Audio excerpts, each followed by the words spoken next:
안녕하세요, 카본입니다. 오늘은 많은 분들이 자동차를 구매하실 때 궁금해하실 만한 내용 중에 나는 어떻게 차를 구매하는 게 가장 나에게 유리할까, 구매 방법에 대한 얘기를 좀 간단하게 드리려고 그래요. 이게 내용을 깊게 들어가면 사실 내용이 굉장히 많은데 조금 그냥 쉽게 듣고 이해하실 수 있게끔 제가 설명을 드리려고 합니다. 국산차, 수입차 할 거 없이 일단 차를 구매하실 때 가장 좋은 구매 방법은 현금입니다. 현금으로 일시납하고 세금도 다 현금으로 내시는 거. 이유는 당연한 얘기죠. 이자 비용이 하나도 안 들어가기 때문에 그렇게 구매하시는 게 가장 저렴하다고 보시면 됩니다. 그런데 대부분 현금이 있으시더라도 할부나 뭐 이런 대출을 이용해서 분납을 하고 싶으신 분들이 많으시죠. 그러다 보니까 금융을 이용하시는데 차를 구입할 때 어떤 금융들이 있는지와 또 그 금융들의 뭐 장점, 단점 이런 것들을 간단하게 좀 말씀을 드리겠습니다. 첫 번째로 지금 여기에 보시는 순서는 이 위에서부터 하나하나 시도를 해보시고, 그러니까 만약에 1번이 안 되면 2번을 이용하시고 2번이 안 되면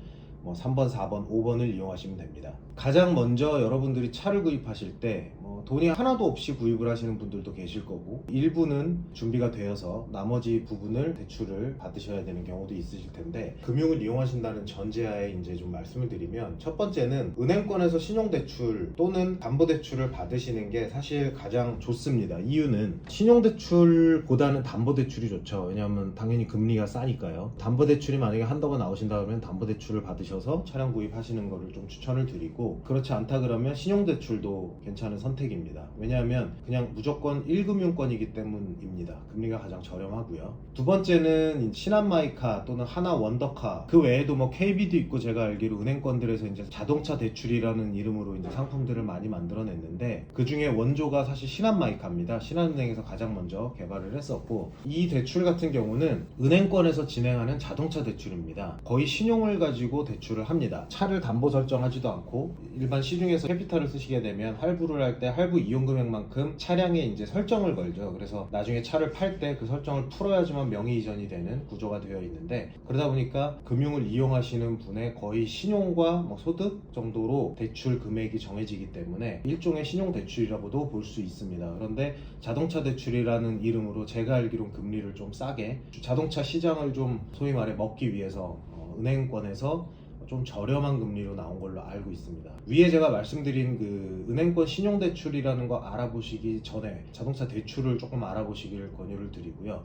이 두 개를 아마 동시에 진행이 만약에 가능하다면 동시에 하셔도 될 겁니다. 신한마이카나 이런 그 하나원더카 같은 이런 은행권의 자동차 대출은 맥스 한도가 6천만 원 정도로 정해져 있습니다. 그래서 만약에 6천만 원 이상 자금이 필요하실 경우에는 일부는 또 신용대출로 은행권에서 받으셔서 금액을 충당하시게 되면 가장 저렴한 방법으로 그래도 금융을 이용하시는 거라고 생각하시면 될 것 같습니다. 이 두 가지를 우선으로 알아보시고 이 두 가지를 가지고 해결을 하실 수 있으면 가장 베스트라고 생각하시면 됩니다. 자, 그 다음부터는 사실 이제 선택의 문제라고 보시면 될 것 같아요. 3번, 4번, 5번은 시중에 이제 캐피탈사가 굉장히 많이 있죠. 15개가 넘는 캐피탈사가 국내에 있는 걸로 알고 있는데, 요새 할부도 금리가 예전에는 굉장히 높았습니다. 근데 요새는 금리도 많이 내려와서 리베이트, 그러니까 피가 들어가지 않은 경우에는 한 4%대 정도라고 보시면 될 것 같아요. 할부 같은 경우는 담당자가 넣을 수 있는 피의 수준이 한 3% 내외입니다. 0에서부터 한 3% 정도. 할부 같은 경우는 차량 금액 총 금액을 이용하시는 분도 계시지만, 할부를 이용하시는 분들은 그거보다 이제 좀 적게 이용하시는 분들이 많기 때문에 2%, 3% 정도의 피라고 해봤자 사실 금액이 크진 않습니다. 할부는 리스나 이제 장기 렌트카에 비해서 소위 말하는 이제 눈탱이 맞을 일이 크게 있지는 않다라고 생각하시면 될 것 같고요. 그 다음에 가장 많이 이용하시는 게 수입차에서는 리스겠죠. 금융 리스도 있습니다. 이제 운용 리스와 금융 리스의 차이는 간략하게 좀 설명드리면, 보통 리스라고 얘기하는 거는 이제 운용 리스를 얘기하는 거고요. 금융 리스는 할부하고 거의 똑같다고 보시면 됩니다.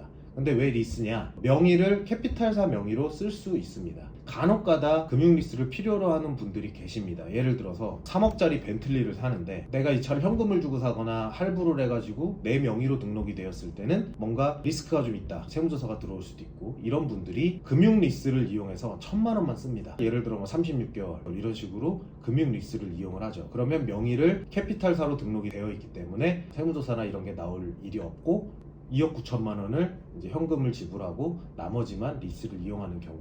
운용 리스는 보증금을 내시고 그 다음에 잠정 가치를 책정해 놓고 계약 기간만큼 이용을 하신 후에 앞에 말씀드린 것처럼 차를 반납하거나 내가 인수하거나 하는 선택을 하실 수 있죠.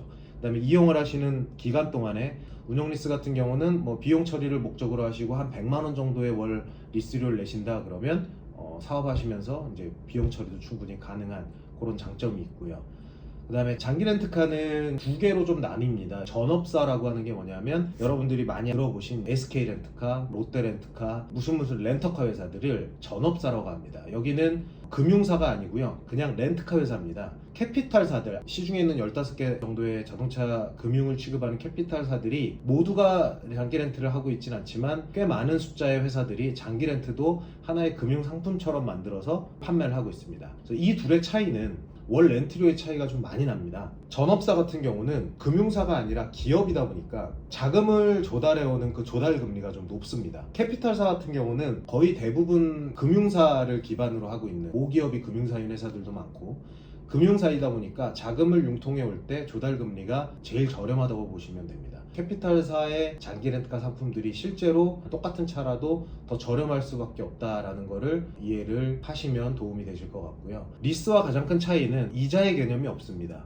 렌트는 어찌됐건 캐피탈에서 취급해도 그 렌트 사업을 하는 거기 때문에 금리라는 게 존재하지 않고요. 각 회사들의 그 이익률, 수익률이 존재한다라고 생각하시면 될 것 같습니다. 리스와 가장 큰 차이점은 여러분도 아시는 것처럼 허, 하, 호 요새 장기 렌트카는 요 세 개의 번호판을 달 수 있는데요. 장기 렌트카는 장점이 월 렌트료에 세금도 들어가 있고 그 다음에 보험료가 다 녹아 들어가 있습니다. 장기 렌트카는 차를 월 렌트료만 내시면 따로 내실 돈이 없다라고 보시면 될 것 같아요. 그리고 장기 렌트카는 뭐 메인터넌스가 된다라고 알고 계시는 분들도 많은데 순회 정비 서비스 같은 것들도 많이 했는데 그게 비용이 생각보다 너무 많이 듭니다. 순회 정비 서비스를 무조건 넣게 되면은 월 렌트료가 너무 많이 올라가고 그래서 고객에게 선택을 하게끔 했는데 월 렌트료 차이가 몇만 원이 났었거든요. 그러면 60개월로 치면은 그게 뭐 몇십만 원, 몇백만 원의 차이가 나는데 몇 달에 한 번 와가지고 엔진오일 갈아주고 체크해주는 비용 치고는 너무 비싼 거죠. 그러다 보니까 점점 메인터넌스 렌트 상품들이 많이 줄어들어서 지금은 캐피탈사들이 거의 다 이제 자가정비로 상품을 판매하고 계시다고 보면 될 것 같습니다. 이 정도 내용이 좀 이해하기 쉬운 정도 수준으로 설명을 드린 것 같고요. 오늘은 그냥 갑자기 이런 내용을 좀 설명해 드리고 싶어서 영상을 찍었고요. 이번 주 지나면 이제 추석 명절이죠. 코로나 때문에 가족 방문도 힘드실 텐데 그래도 연휴 동안 건강하게 즐거운 추석 보내시고 추석 지나고 또 다른 영상으로 찾아뵙겠습니다. 오늘도 들어주셔서 감사합니다.